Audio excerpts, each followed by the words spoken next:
To discuss what the president's done and where he's headed, we're joined now by Kellyanne Conway, counselor to the president.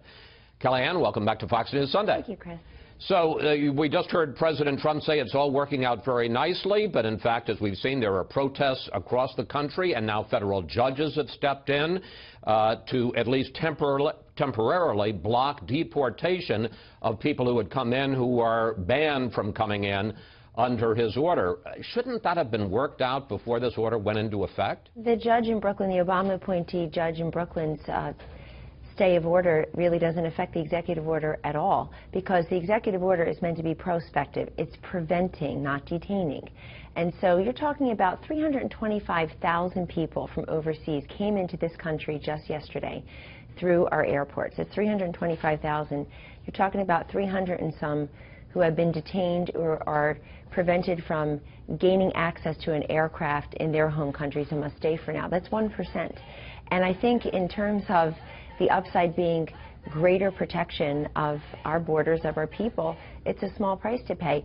I am told by the officials that anyone who's been detained, if there's no further threat, if they're not dangerous to this country, they can expect to be released in due course, as most of them have already. So the ones that are here will be allowed, if they're vetted, to stay. You're talking about the people who came on aircraft? Yes. Yes, if they're vetted. It's a routine screening process that they'll go through. If they are not dangerous, if they're not a threat, then they will be disposed of in a case-by-case. Their situations will be handled on a case-by-case basis. You know, I was stopped many times, weren't you, after 9/11? I didn't resemble or share a name with or be part of any kind of terrorist conspiracy, but this is what we do to keep a nation safe. I mean, this whole idea that they're being separated and ripped from their families, it's temporary, and it's just circumstantial in terms of whether you were one of those 300 and some who was already on an aircraft or trying to get on an aircraft, as opposed to the over 3,000 children who will be forevermore separated from the parents who perished on 9/11. President Trump says if we let refugees in, the Christians will be given priority. Here he is. If you were a Muslim, you could come in. But if you were a Christian, it was almost impossible. I thought it was very, very unfair. So we are going to help them. First, that's not true. I want you to take a look at this. As you can see here, in 2016, almost as many Christian refugees were admitted as Muslims. And second, President Trump is barring people from 7 countries, the ones you can see in the map, but not included on the list are Saudi Arabia and Egypt and Afghanistan and Pakistan. And Saudi Arabia is where most of the 9/11 hijackers came from. Why are they not on the list? This list of 7 countries was offered by President Obama and his administration. In 2015, well, that's never stopped you before. Well, but hold on. In 2015, Chris, Congress passed the Terrorist Prevention Act, and what it essentially did is it identified the 7 countries, an expanded list from 4, and identifying them as a threat. These are countries that have a history of training, harboring, exporting terrorists.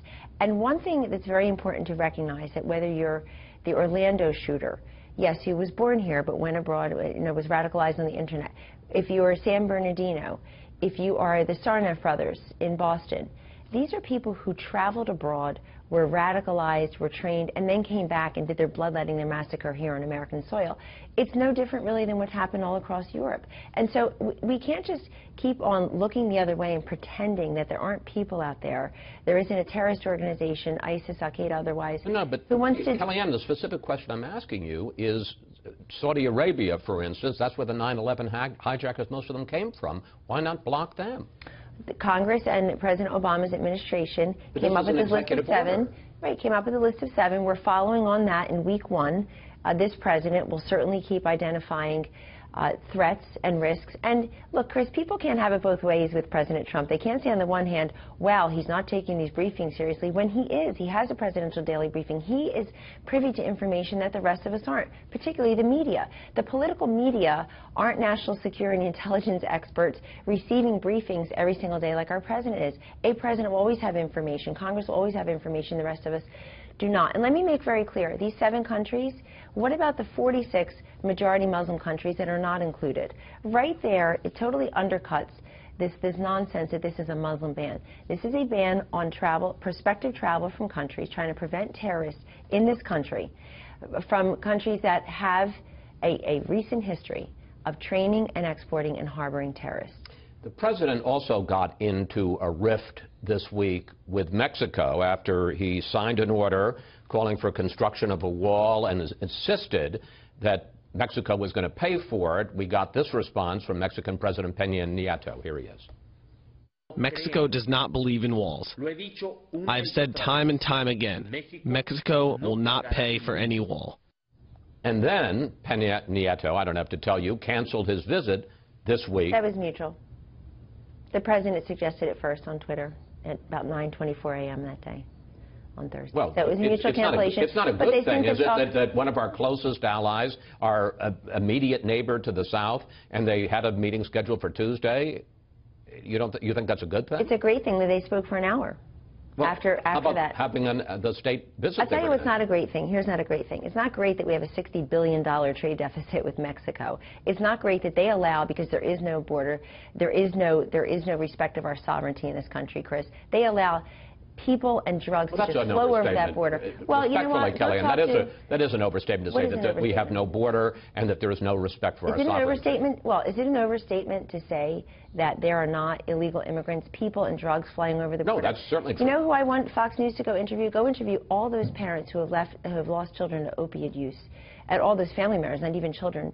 It's a scourge in our society. And the idea that we just allow drugs to flow over our border and we look the other way, it stops with President Trump. He ran on this. It's been a centerpiece.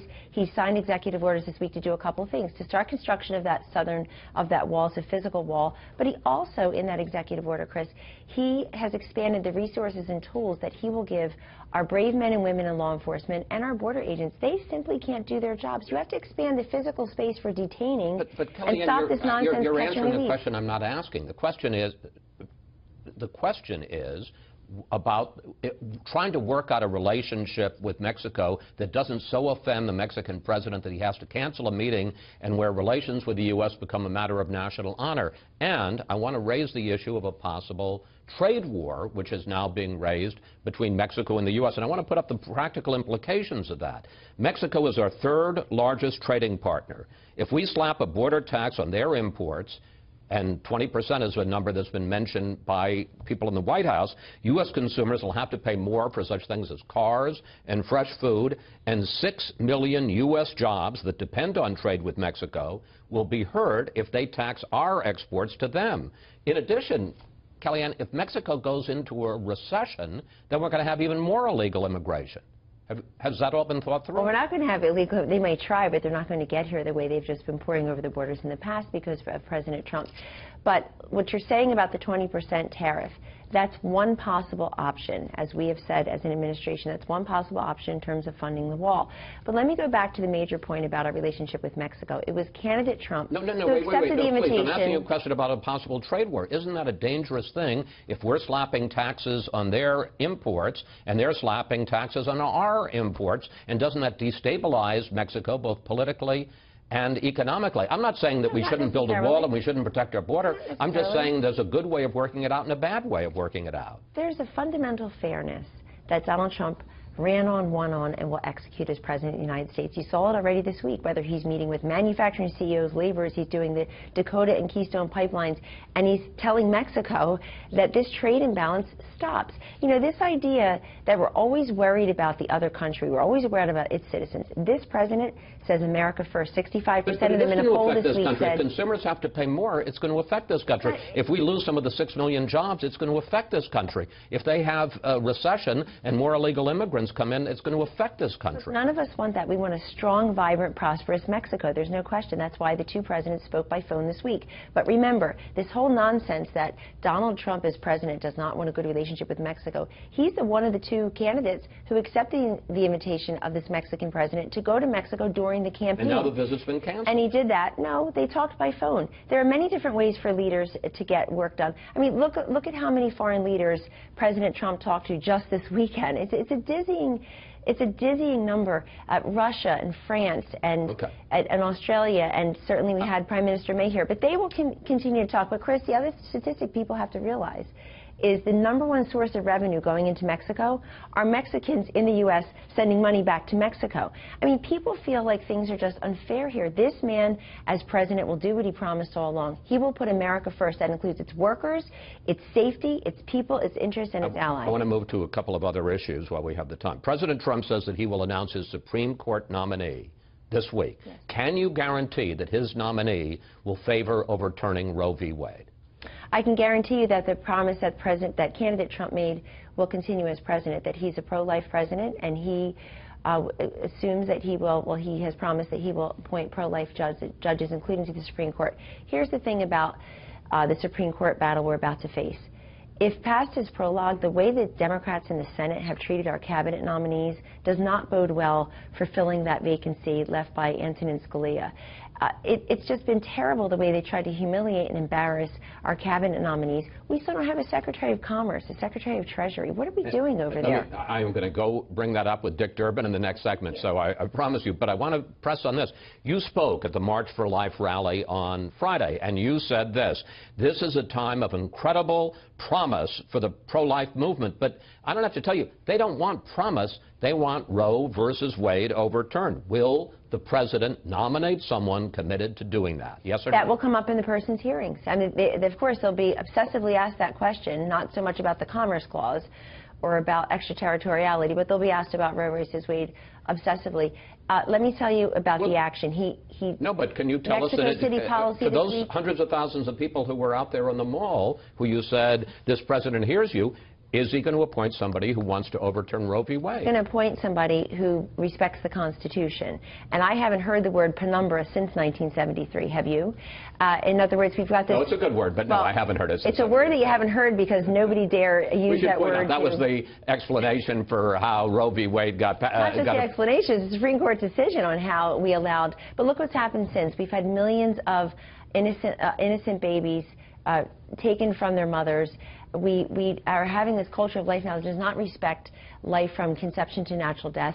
And this president gave this Manhattan male billionaire who was pro-choice most of his adult life, gave the most impassioned defense of life that any of us had ever heard coming from a presidential podium. Okay. Said to Hillary Clinton, you and your ilk are really extreme on this issue. You're for partial birth. You're for sex selection abortions, which basically extinguishes the next generation of girls, not boys. You're for taxpayer funding abortion. I don't mean to interrupt, but well, that's what's on the table here. We're running out of time, and I want to ask you about one other issue, and that is the president's relationship with the press. Here is what he had to say about that this week.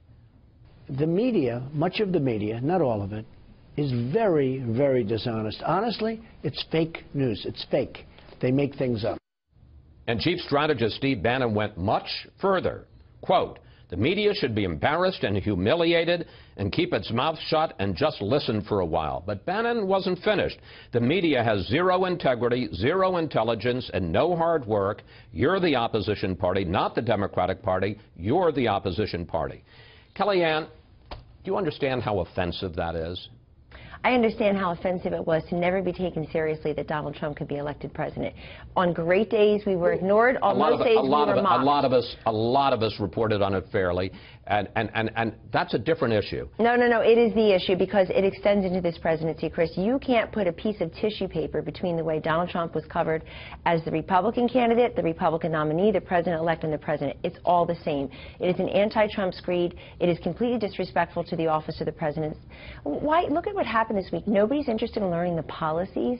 It's just I've been asking you about policies today. I asked you about the vetting. I asked you about Mexico. Yes. I asked you about the Supreme Court. All of those are legitimate questions. Yes, not every network and every print outlet is created equally in this. But if you read people's Twitter feeds, that crap would never pass editorial muster in a newspaper or on your TV show on your network here, nor should it. And so the idea that tweets are my own, really at 10:45 a.m. while you're walking out of the place where you work, all I would say is, are not your own. Much to the dismay of some of the people here, Fox, I don't tweet. Look, let me get to, if I may, to the real point. Politicians complain about bad press. I think you have some legitimate complaints about bad press. The First Amendment protects the press. We're in the Constitution, and it is offensive, quite frankly, to have folks, any politician, but folks who have been in the White House for a week, lecture us about what we should and shouldn't do and that we should keep our mouths shut. Well, no, I think what my colleague Steve Bannon is saying is, why don't you talk less and go listen to America more? Because let me tell you something. I know what he meant. I work with him every day. The media failed to learn America. Donald Trump proved something that the media failed to do, which is he understood America. The idea that we were never taken seriously in places like Pennsylvania to say we have zero and intelligence, zero integrity, and that we should keep our mouths shut is offensive. I think it's called listen more. And let me just say something that else happens. It's the way that everything is cherry-picked. Biased media coverage is easy to detect. It frankly helped us because this was such an elite rejection election where the establishment, the elites were all rejected by the voters. It turns out there are a heck of a lot more of them than us, Chris, and that's how we won. Why is that relevant? It's relevant because people, who's cleaning house? Which one is going to be the first network to get rid of these people who said things that just weren't true? Talk about fake news. Talk about alternative facts. What happened last week? I went on 3 network Sunday shows. I spoke for 35 minutes on 3 network Sunday shows. You know what got picked? The fact that I said alternative facts, not the fact that I ripped a new one to some of those hosts for never covering the facts that matter to America's women, the 16.1 million women in poverty as we sit here, the 12.4 million women who have no health insurance. Everybody should feel outraged. The billions of dollars we have spent as a nation on public education, only to have millions of kids trapped in schools that fail them and never really promote and protect their intelligence and prepare them for the world as they all deserve. They shouldn't be restricted by the zip code where they live. They should be lifted up. This has all been a colossal failure, and nobody wants to talk about that. They want to talk about it's always zing, it's always playing gotcha. There's no question that when you look at the contributions made by the media, money contributions, they went to Hillary Clinton. We have all the headlines. People should feel embarrassed. Not one network person has been let go. Not one silly political analyst and pundit who talks smack all day long about Donald Trump has been let go. They're on panels every Sunday. They're on cable news every day. Who's the first editorial writer? Where's the first blogger that will be let go that embarrassed his or her outlets? We know all their names. I'm too polite to call them out by name, but they know who they are, and they're all wondering why I'd be the first to go. The election was 3 months ago. None of them have been let go. If this were a real business, if the mainstream media were a thriving private sector business that actually turned a profit, which is not true of many of our newspapers, Chris, 20% of the people would be gone. They embarrassed. They failed to protect their shareholders and their board members and their colleagues. And yet we deal with them every single day. We turn the other cheek. If you're part of Team Trump, you walk around with these gaping, seeping wounds every single day. And that's fine. I believe in a full and fair press. I'm here every Sunday morning. I haven't slept in months. I believe in a full and fair press. But with a free press comes responsibility. And the responsibility is to get the story right. Biased coverage, easy to detect. Incomplete coverage, impossible to detect. That's my major grievance, is that the media they're not giving us complete coverage. President Trump has signed all these executive orders this week. He's met with these heads of state. He's done so many things to stimulate the economy, to boost wages, to create jobs. Where's the coverage? And so you're talking about 325,000 people from overseas came into this country just yesterday through our airports. It's 325,000. You're talking about 300 and some who have been detained or are prevented from gaining access to an aircraft in their home countries and must stay for now. That's 1%. And I think in terms of the upside being greater protection of our borders, of our people, it's a small price to pay.